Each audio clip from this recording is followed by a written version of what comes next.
Welcome to EVOLV, where we have fearless, unfiltered, unapologetic conversation with host Chanel Spencer, author, speaker, and CEO of Maximum Evolution. Are you ready? I hope you're ready.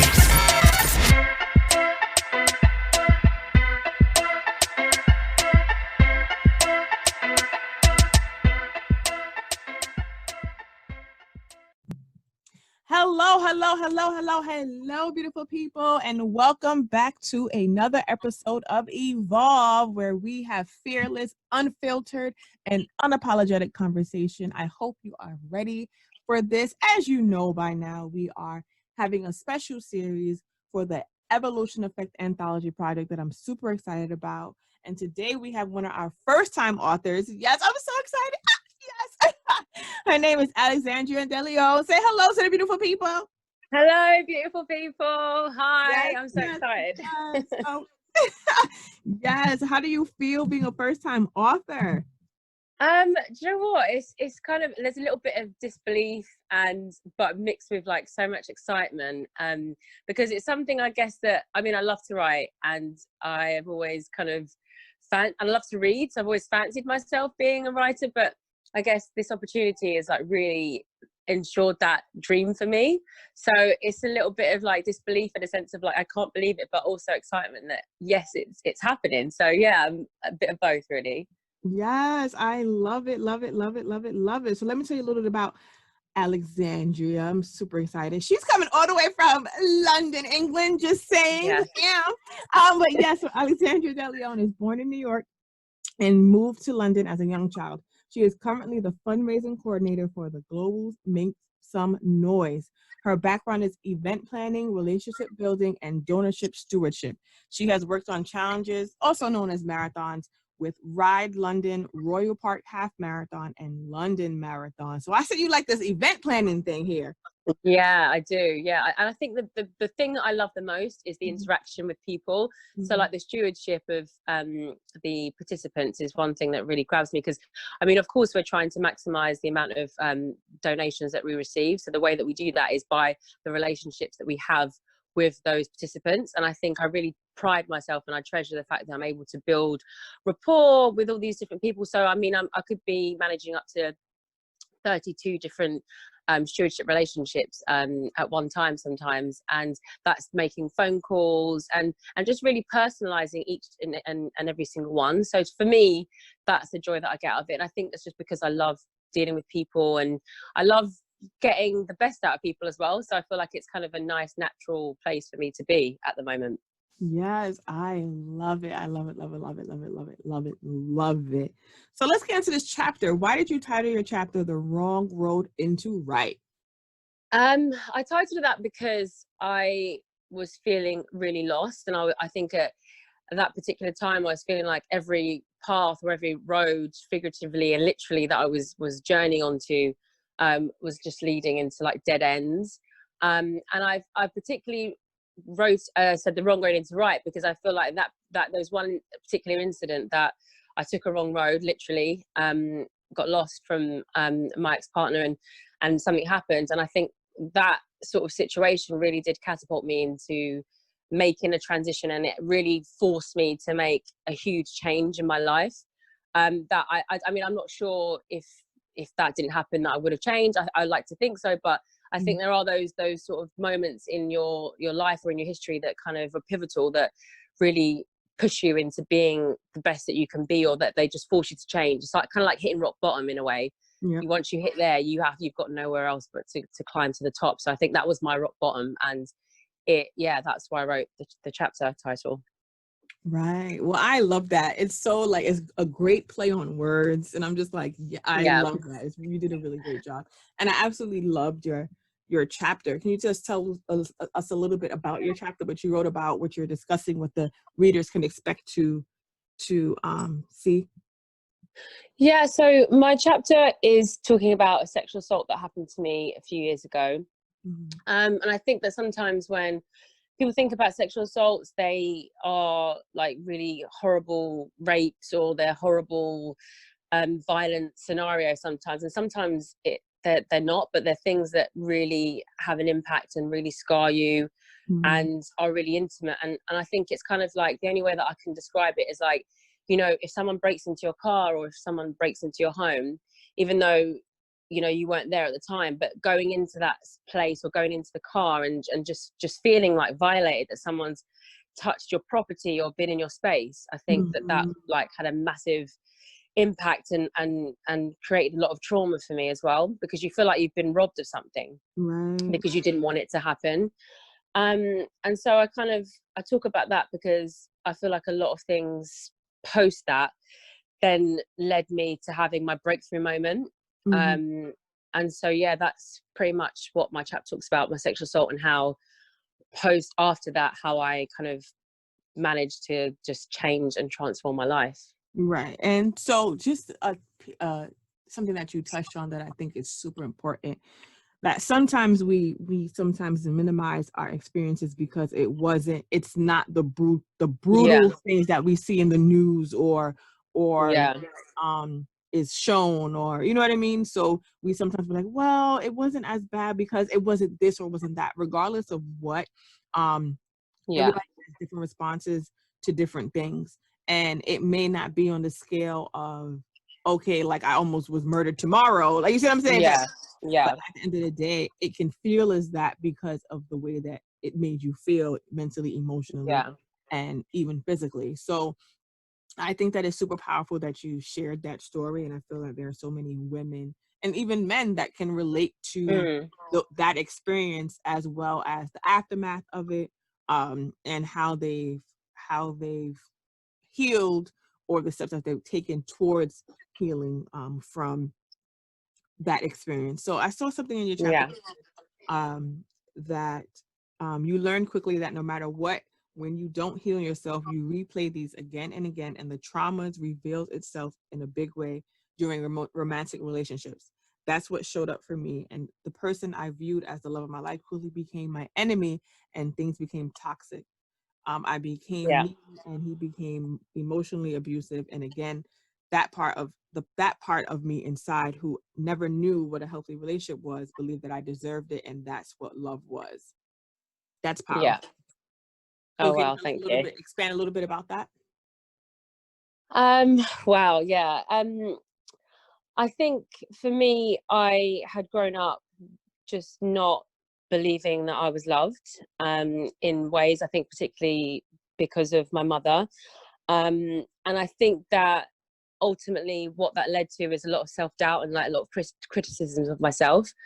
And so I think that I hadn't dealt with those things and those traumas from my childhood. So when I then entered relationships, I think that the inner child in me that wasn't healed was coming out, and it was replaying different things from my past. So different relationships I may have encountered in my past kind of came out in these new relationships.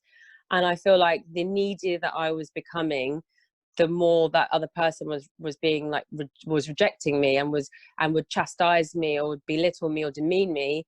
And I think because of the past behaviors that I'd experienced in that way, I thought that was what I deserved, and I thought that was basically what relationships and how I was supposed to be treated. So I think that pattern kept on playing itself out a lot, and there was a thread in between like that relationship and then previous relationships, because I didn't have that belief in myself that I deserved any more, and I thought that was my lot, and that was all I was good enough to get. And I think that speaks volumes when you believe in yourself like that. That's kind of the relationships that you do attract, because you have that energy about you. So I think once I overcame that a bit more, the relationships that I'm attracting now are a bit of a higher caliber now. And it's like, because I'm believing in my self-worth a little bit more. But at that particular time, I didn't. And so I believe that anything bad that happened to me, I totally deserved, because I wasn't a good person. That is one, first of all, to come to the realization of that, because sometimes we have things that we go through and traumas and challenges, and we just walk around in like a bubble, not realizing where we are or what's impacting us, or going back to the past to really truly hone in on the areas in which we need to change within ourselves. Like, you see what I'm saying? So super powerful, because I feel as though you went from victim to warrior in the sense of, okay, these are the things that happened to me. I recognize my behaviors and where I am, and these are the things that I need to do to make the necessary changes so that I can have a better life, and my past won't define my present and my future. So I think that's super, super powerful, honestly. And also to recognize, like, you know, just where you are or where you were, because you're not there now, right? Yeah. No. Right. And knowing that, hey, these are the experiences that have made me who I was, and recognizing that, but at the same time saying, okay, I want more for myself and I don't want to be on this vicious cycle. That's like super powerful. Like it really, really is. So I hope that you're super proud of yourself, because I'm proud of you, girl. Okay. Thank you. I just wanted to add on to that as well. Good. That, and even with that in mind, it's like, you know, for years I kind of like had a bit of a battle back and forth with like my mum, and then there's kind of like guilt feelings of you know, standing in my truth and saying, hey, you know what, that was abusive, that behavior that you did. But then there's also guilt that comes with it, because it's your mother and you feel like I shouldn't say these things, I shouldn't feel these things. But where I'm at now is that I can accept that that was my life and that was the path that was given to me, and I don't hate her or I don't have any ill feelings towards her. Actually, I'm absolutely fine with her to this day. But I think that's because I took the time to really like forgive myself, forgive her, forgive the past, and then also just look at it as like she didn't know any better herself, and she was kind of doing what she thought was that she needed to do. And I'm proud to say now that I've got 3 children of my own, and the way that I felt that I was treated, I don't treat my kids the same way. And I think that's where you either become, I guess, a lesson, or you're doomed to like repeat the same things when it comes to your children. And so I feel like I'm a good lesson, because that sort of abusive pattern has now stopped with me when it comes to my children, which in turn will then create a better pattern for them moving forward. So yeah, that's what I've learned as well from that. Let me tell you something. Do you guys now see why she's an author in this chapter? I mean, in this book, just saying. So you literally spoke to what the title is. You broke the patterns, you broke cycles, you overcame those adversities, and now you've changed the spectrum of your life as well as your children's, and then your children's children, right? Because you realized and you said some major things. You said breaking a cycle and understanding understanding where where you were and your experiences as a child with your mother, and how I wanted it to be different. Sometimes it's the opposite, where you become your parent. Like you said, I'm saying, learned behavior from what you've seen, what you've experienced, and what you've developed ultimately, right? So you made the step right there, like, I'm breaking the cycle. So that's like major. 2, you said forgiveness. Let me tell you something. So many people will sit in like misery, like capital MISERY. I hope I spelled that right. Literally, because they will sit and just be like, well, this happened to me, and blaming this and blaming that, and just and it causes you to be emotionally and mentally stuck in that phase. And when you experience it, that's 1. 2, it dictates how you function mentally and emotionally in your present. And then it will also impact your future, because you're not dealing with what you've experienced, the relationship, the forgiveness aspect, the healing.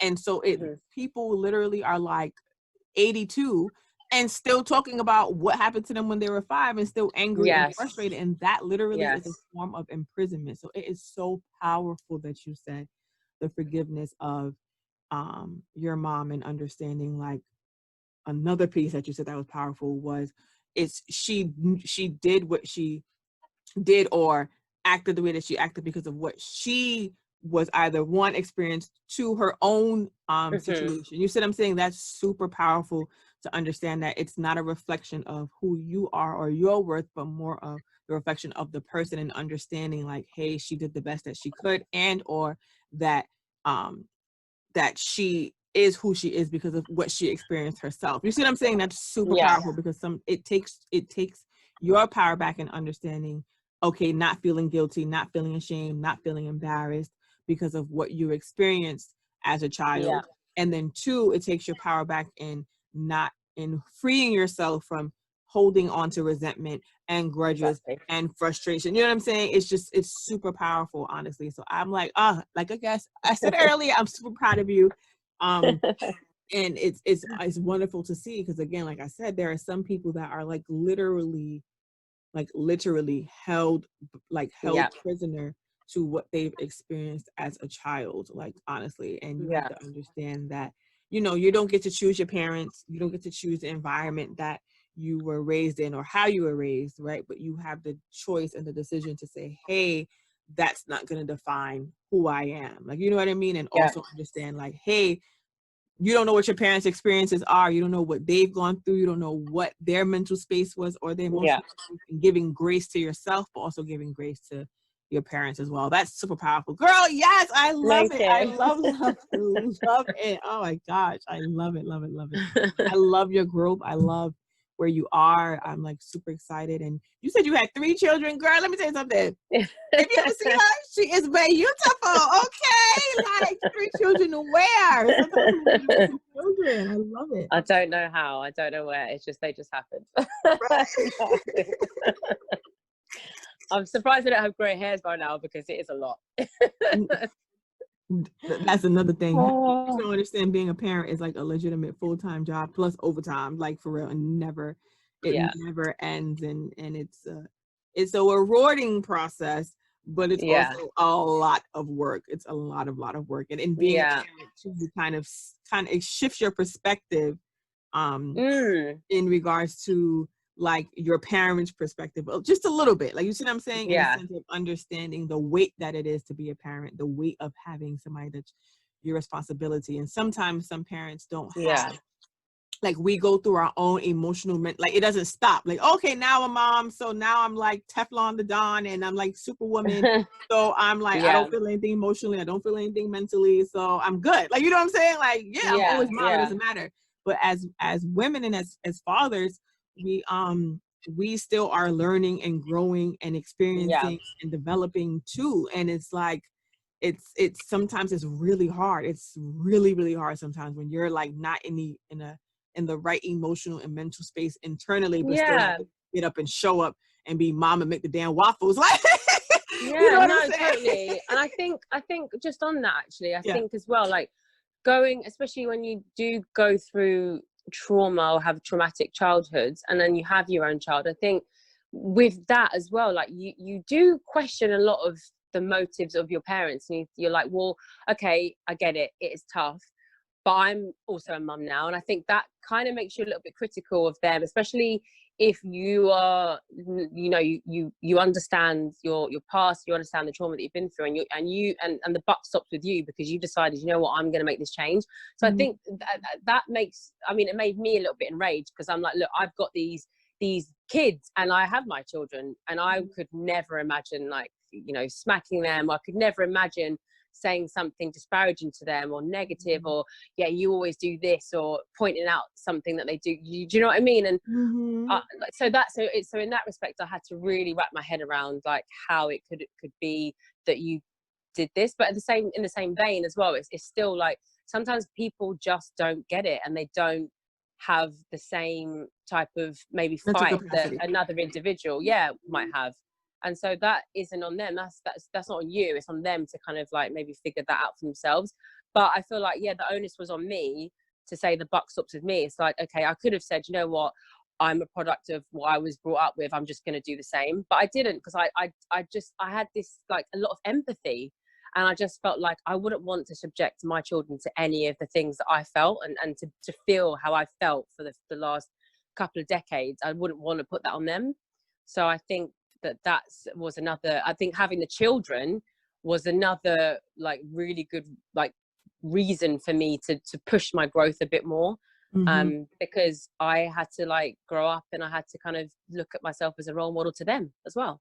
Right. And like you hit it right on the nose in the sense of like, so what happens sometimes is you either shift and say, no, that's not going to be my life, that's not what my children are going to experience, or you turn into the person that harmed you, hurt you, and you don't even know it. Like, you see what I'm saying? Yeah. So, like, And to your point, it takes for the individual to say, hey, there's some healing that needs to happen. There's some changes that I need to make in order for me to have to be a better parent, to be a better person.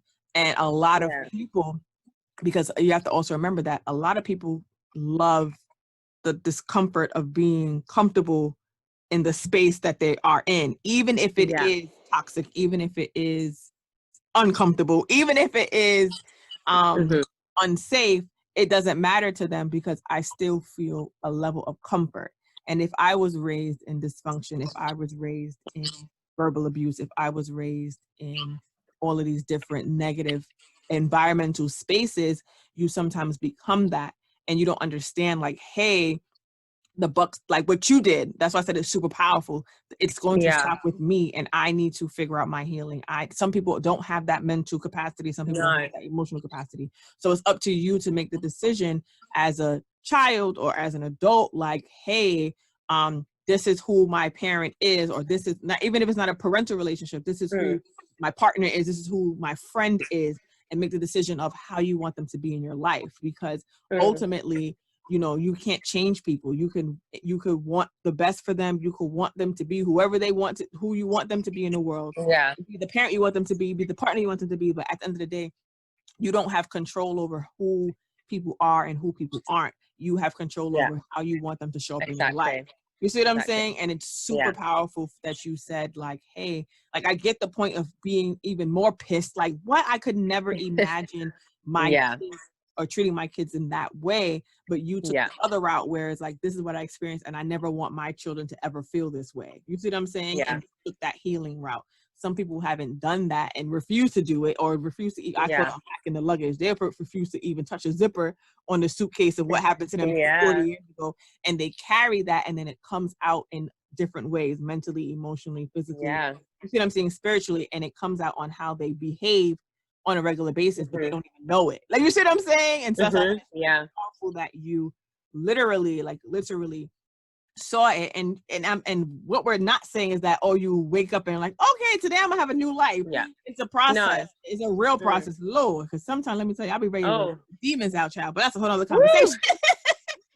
Right? I think you're gonna attest to this, when you're trying to go when you're really making a hard effort to make a change, to heal, to move forward. It's like everybody in the woodworks just comes out with their BS. Exactly. And it's like, all right, like, don't get it twisted. I will pull out the other side. Do you want that to come back? Do you really want to see that? Okay. Exactly. It takes a lot for me to be in this space. Okay. A lot. So just be thankful you met me on this day and not that day sometimes.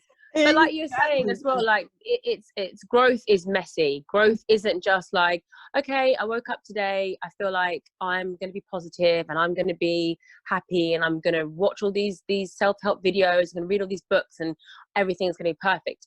It doesn't work that way. Like, you are going to have weeks where you're okay, and then there's other weeks where something hits you for 6 and you're like, oh my gosh, that's a blow, and then you'll end up in bed all week and you can't get out because you feel down. And that's okay. It's like, that is all a part of the growing process. It's just kind of then recognizing those things that happen and saying, you know what, I can't control this. So what I can control, like you said before, is myself. So how am I going to respond to this? And I think one of the things that I've learned as well is that I used to be a slave to my emotions. So I used to literally wallow in how I was feeling, and believing and thinking that I didn't have control over it. And it's taken me a while to kind of activate myself in a way that I can control my emotions now. And with that being said, it's like, yes, there are times when I get angry. There are times when I get sad or I feel triggered by something. But then what the flip side is that I notice it, I recognize it, and I say to myself, okay, that's happened. What else can we think about? What else can we focus on? What I question myself, and I change the perspective on things. And so I think that's something that takes practice. And I think as well, sorry, I was just going to say, like, in my chat. No, you're fine. You are hitting it right on the nose. Go ahead. I wrote something because I noticed it as well, is that I used to tell myself the most derogatory things, like, every day, like, you're no good, you can't do that, like, don't be silly. Stop. Why do you think you can, that the person doesn't like you? You're not going to be this, like, all the time. And then it took for me to start to like work on myself and recognize like the negativity to then counteract it. So I had to take a lot of time, like focus time, to put positivity back into myself. Like, oh my gosh, yeah, you look great today. Look in the mirror and be like, yeah, and say it over and over again, because it wasn't the normal thing for me to hear and for me to do. And so what I recognize is now, which is great, is that I naturally start to do that. I naturally wake up and I'm like, oh, you look amazing. Or I'm like, don't, like, even if a negative thought comes into my head about, oh, my body isn't this, I'm like, you know what, your body is like doing the best it can for you today. Like, look at it, you're great. And I push, like, it's a constant battle, but naturally now I'm able to just be a bit more positive and kinder to myself, because I think ultimately, like, the best relationship you're ever going to have is with yourself. Like, you're always with you all the time. And so if you can't fix that, then you can't have healthy situations and relationships with anyone else outside of yourself, because it becomes really difficult. And so that's one of the key things that I've learned, is to have a better relationship with me and be really kind and positive with the words that I say to myself, because then ultimately it's just like, it's led to me feeling a little bit more brighter and a little bit more happier. And I'm not going to say that I don't care about what people think, because sometimes, yeah, I do. It has an impact on me, but I'm slowly starting to learn that other people's opinions don't matter, and that in itself gives you that renewed sense of confidence again. So it's just taking it slowly, but I think the start of it is putting positivity, like, and by doing that, it's the words that you say to yourself is a great catalyst for having a like a tiny bit of a better life as well. So yeah. Let me tell you something. That was literally going to be my quote from the book. Literally, literally. What was the quote? What was the quote? I was going to literally sing. I realized that all of the negative talk was taught to me, and I was conditioned by it. So with that, I started to catch myself. Whenever I started to speak badly to myself, I'd replace it with something kinder. I'd remind myself to be gentle and to be kind, because unpacking years and years of trauma and abuse wasn't going to just be gone overnight. Yes. Like, yes. literally. Let me tell you something. This transformation game is like, it's a hard process, but it is so like worth it. Because when you look back at where you were mentally, emotionally, physically, you just feel like a sense of relief and freedom. Like, oh my, like, it's like chills and goosebumps listening to you. Like, honestly, like, you're singing to my soul. Like, literally, when you talk about the beliefs and how you feel about yourself and how you talk about yourself, I literally talk about that in my book, where it's like you're your own worst critic, and you have like this inner critic that talks to you all day, and you're like, no, you can't do that. Like, nobody wants that. Nobody's gonna listen to that.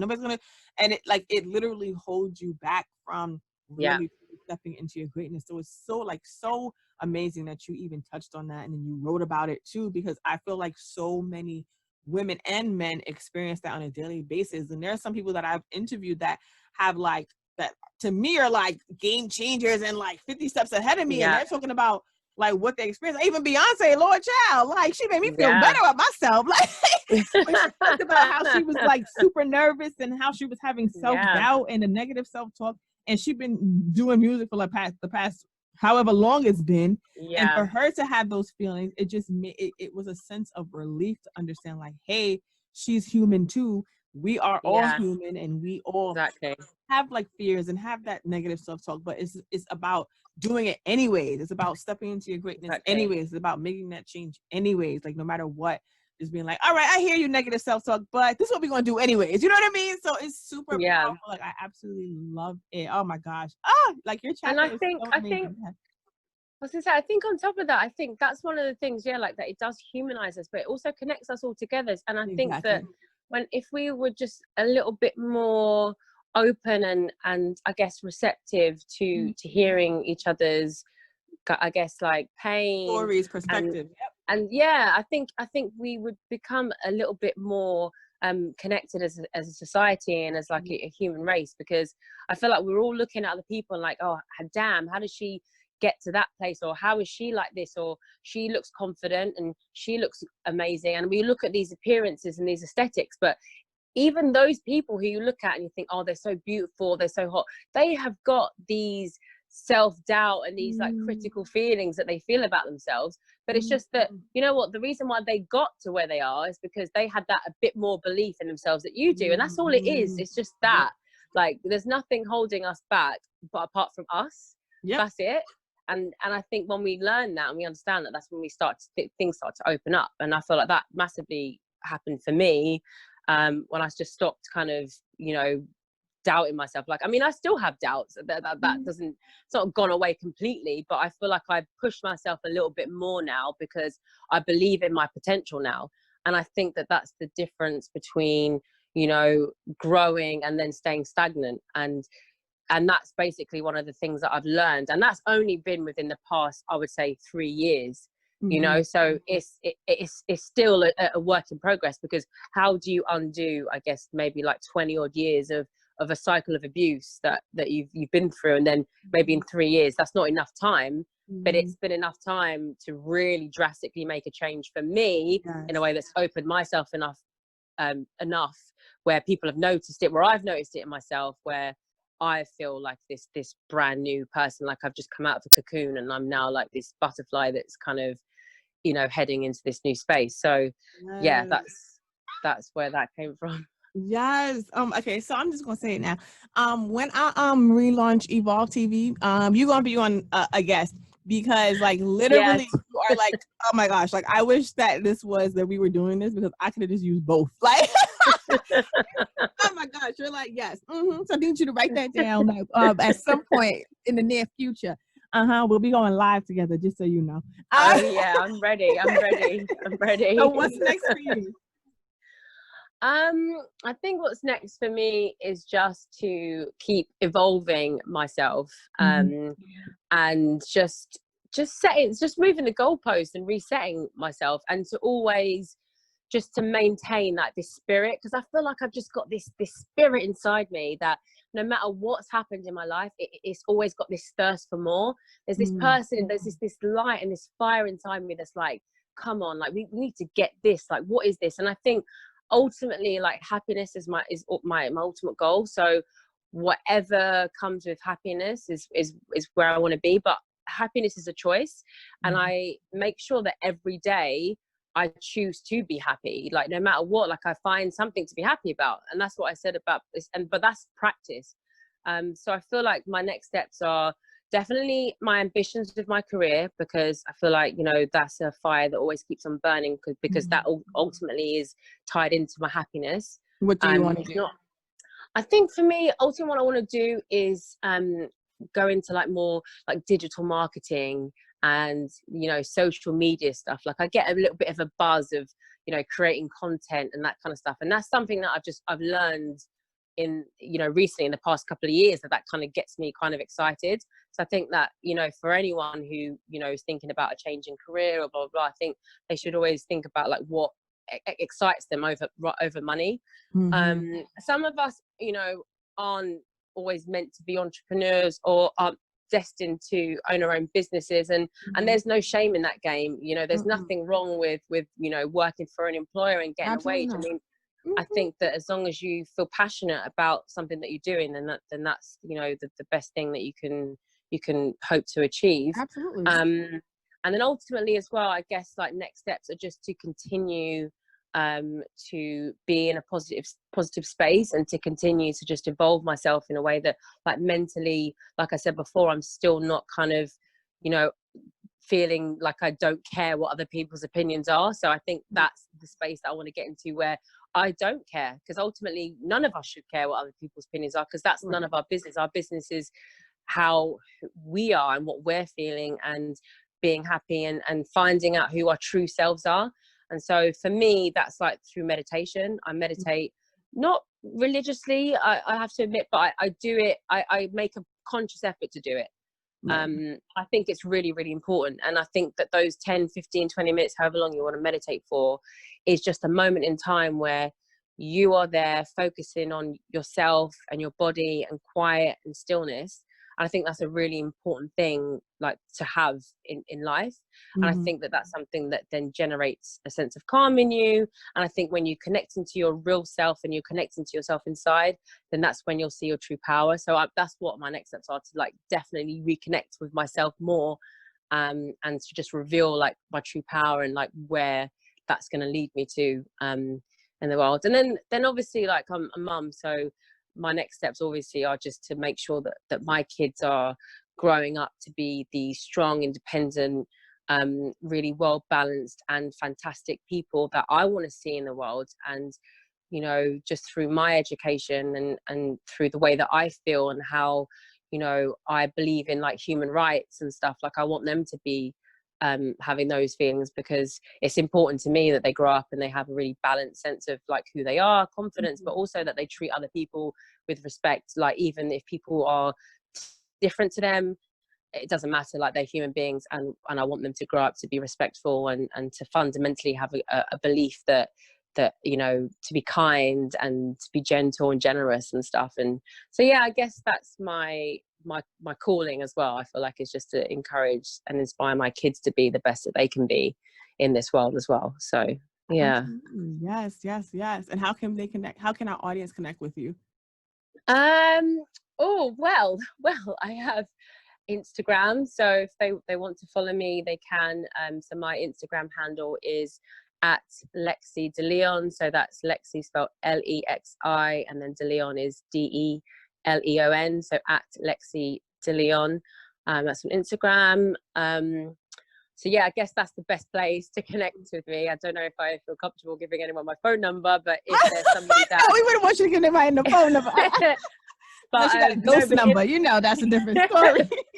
But if somebody really was in need and they wanted to have a conversation with me, because my story resonates with them, then I'm happy to then have a DM and then go from there and have a conversation and chat. Because yeah, I feel like I feel like my calling in life also is just to be somebody who's there for other people. Like I'm a beacon for that. Like I live for that. I live for being there for other people as well. So I'm happy to do that as well.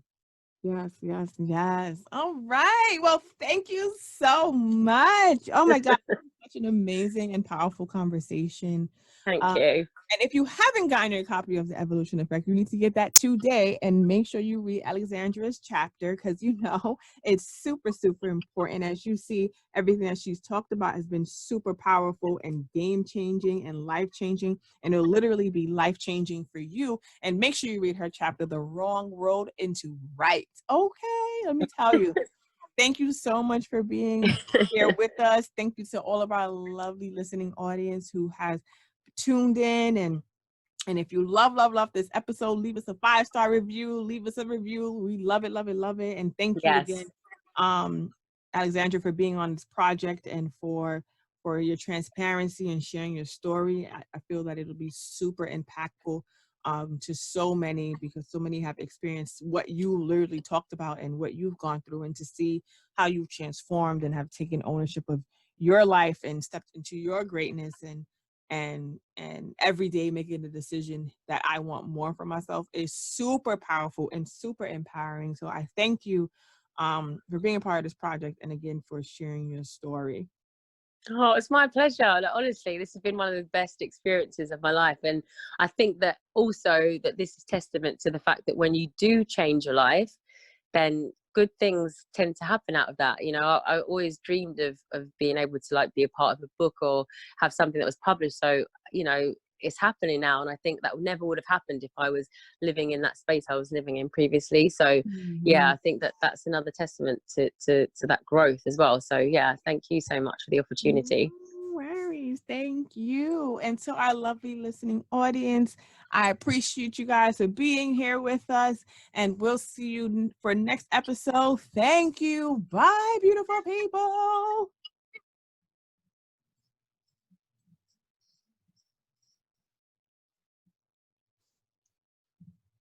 Thank you for tuning in to Evolve.